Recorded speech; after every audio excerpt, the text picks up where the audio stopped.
course, you're writing there, Charlotte, about why tensions between the two brothers may not be repaired. I'd love to hear that story first before we get on to the stuff he said more recently.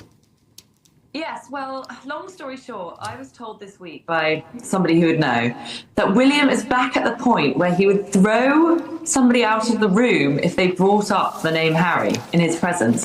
The background to this is that William, of course, when this all kicked off 5-6 years ago, was incensed and full of rage. And at one point, actually, he was very sad and he was grieving for his brother. But then he got to the point for quite a long time now where he was indifferent and he considered Harry what the royal family call a non-person, which was a classic phrase coined by the Queen Mother, which means somebody who just doesn't get mentioned in front of working members of the royal family. They're so beneath contempt that they are just exiled from the conversation, a non-person. Wow. And William was comfortable in this zone, but what's happened now is, of course, Harry's back in the country. Harry's seeing his father. Aides are having to have discussions with William about their events clashing, which has happened all of this week. And of course, you know, William is furious. He's in no mood to repair relations with his brother at all. And yeah, he would throw somebody out of the room if they mentioned his name. I just can't. I can kind of understand. Having five brothers myself, I kind of sympathise with that, actually, Charlotte. Sometimes with my own family, but of course this is a very public spat. It's not like my private spats with my family, which we sort of get over after all. This is very, very public. And I guess moving on from that, he's saying his conscience is clear. I mean, that's in so many words. I think the Guardian are framing this as he regrets nothing about what he's done, talking about his family and the press. Of course, that interview he did, I remember so vividly, where he said he doesn't know how long his father's got left. These are sorts of things you never hear from royals that are so outside protocol. Is that just going to throw the cat amongst the pigeons even more between him and William? Yeah, it's definitely a step back, because remember that BBC interview, the one you just mentioned a few months ago? He said in that, look, I think I've done a lot of things my family probably won't forgive me for. We saw a little chink of contrition there from him. And then this week, the public narrative was, I mean, I'd say it was a 160 turn, if not a 180. I couldn't believe it. I was reading article after article in all the papers saying how his events that he'd been carrying out, his duties with his patronages, had been, joyful and happy and upbeat, and maybe there was a way back from him after all. Then, of course, he met his father on the Wednesday. And I just thought, wow, Harry has nailed a week of brilliant headlines, which I never thought I'd see again in this country. And then he gives an interview to the Guardian saying, I regret nothing, and even complaining in that article about how people think he's stubborn.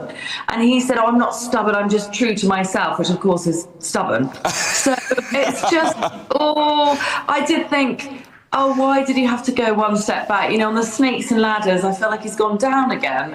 But it could be pulled back. But, you know, I think the public, and I think his family, certainly William, they want to see some contrition from this man.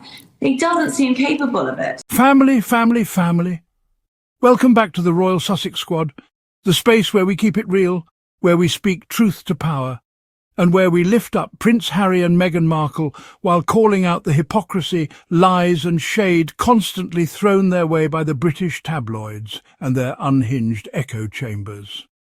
Now let me tell you, today's episode is one of those feel-good yet powerfully symbolic moments that reminds us exactly why Meghan and Harry's bond is unshakable. Meghan Markle, our Duchess, just sent Harry a cheeky and heartfelt birthday message that had the whole internet buzzing. And trust me, this isn't just about a throwback photo. Oh no, this is about Meghan once again showing the world her love for her husband, while the haters continue to choke on their own bitterness. So let's dive in. On Prince Harry's 41st birthday, Meghan hit social media with a surprise post. She shared a picture of Harry from way back in 2015. That was the year Harry first started growing that signature beard that everyone loves. Meghan captioned the image, "Oh hi, birthday boy." Playful, cheeky, and yet deeply intimate. That's not just a wife saying happy birthday, that's Meghan reminding Harry and the world of where his journey really started. The moment before his life completely changed for the better when she came into his world. And here's what I love about this. Meghan didn't post some staged, palace-approved, stiff upper lip nonsense. No, she posted a candid throwback from Harry's life, when he was standing at Goodwood Aerodrome, learning about Spitfire aircraft during the 75th anniversary of the Battle of Britain. That's a deeply historic moment, but Meghan found a way to connect it to Harry personally and to their journey as a couple. Now, of course, the British tabloids couldn't help themselves.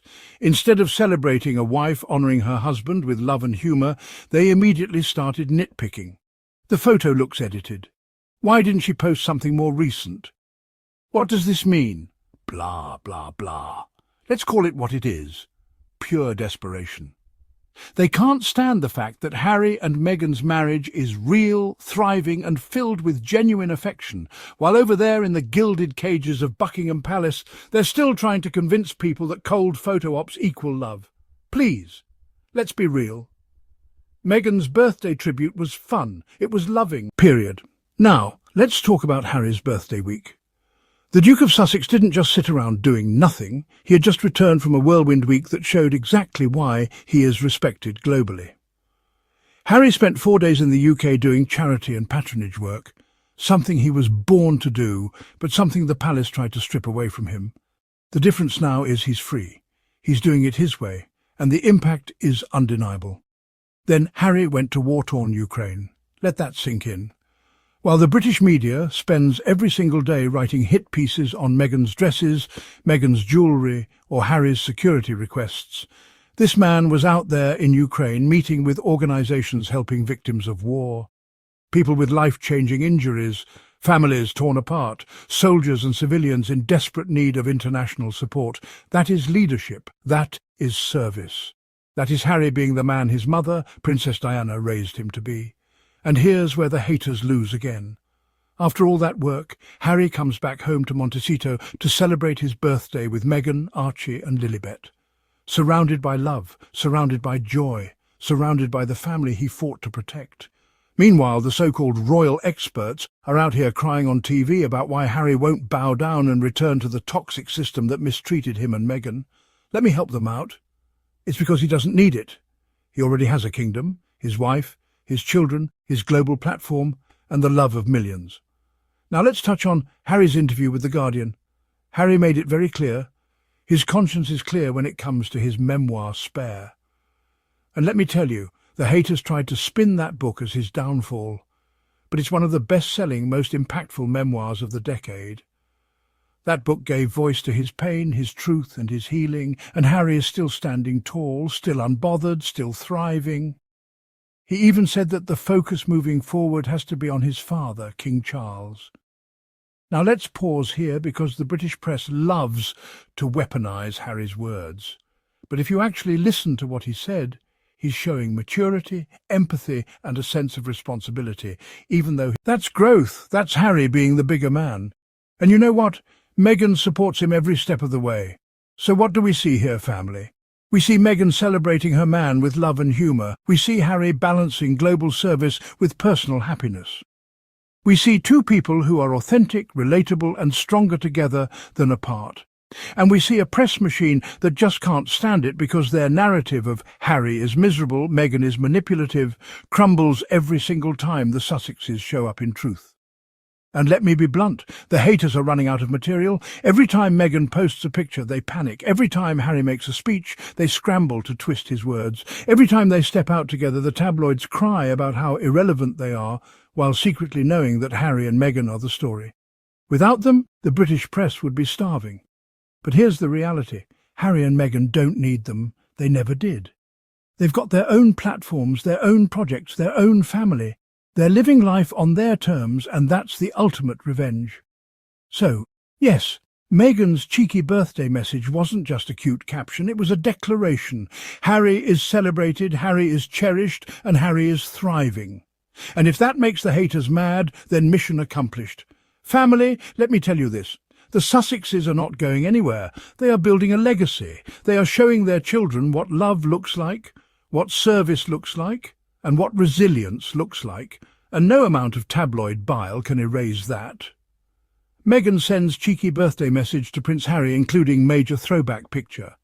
The Duchess of Sussex shared a photograph of her husband from before they started dating. Meghan Markle has sent a cheeky birthday message to Prince Harry, including a major throwback picture. The Duchess of Sussex chose a decade-old image of the Duke of Sussex from 2015 when he first began to sport facial hair. She captioned the image, "Oh, hi, birthday boy," alongside a fire emoji. Prince Harry's 41st birthday comes after the father of two returned to Montecito after a week in the UK and Ukraine. Meghan sends cheeky birthday message to Prince Harry, including major throwback picture vertical bar Instagram at Meghan. The picture shared by Meghan, 44, showed Prince Harry on his 31st birthday back in 2015. The Duke of Sussex was on the airfield at Goodwood Aerodrome, where he was shown a Spitfire aircraft that would take part in a Battle of Britain flypast. At Goodwood. The 75th anniversary of the Battle of Britain was marked by a historic flypast that brought more Battle of Britain aircraft together than ever before as a show of thanks to the few and the sacrifices they made. In 2025, the 85th anniversary of the Battle of Britain was celebrated. The picture shared on Meghan's Instagram page appeared to be heavily edited compared to the photograph taken by Chris Jackson in 2015. Meghan's post appeared darker, which was perhaps caused by a reflection from the camera. Prince Harry celebrated his 41st birthday with his wife and two children, Prince Archie, 6, and Princess Lilibet, 4. The Duke of Sussex had just spent 4 days in the UK focusing on charity and patronage-related work. The former working royal then travelled to war-torn Ukraine. After an invitation by an organisation that supports Ukrainians with life-changing injuries caused by the war. Following a week of positive press for Harry's brief European return, the Duke of Sussex decided to give an honest interview with The Guardian, where he answered questions about Meghan and his father, King Charles. Speaking about his 2023 memoir, Spare, Prince Harry said his conscience is clear, despite being open about his rifts with the royal family. He also said that over the coming year, the focus really has to be on my dad. So, as we wrap up today's episode, I want to leave you with this thought. Every single time Meghan and Harry show their love publicly, it's not just a personal moment. It's a political act of defiance against a system that tried to silence them.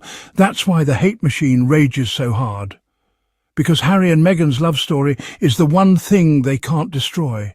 And that, squad, is why we will always support them. Now, before I sign off, make sure you hit that subscribe button, give this video a thumbs up, and if you want to support the channel even more, hit that super thanks button. Every donation helps us keep telling the truth and fighting back against the toxic lies. Until next time, this is the Royal Sussex Squad, where Harry and Meghan always win and the haters always lose.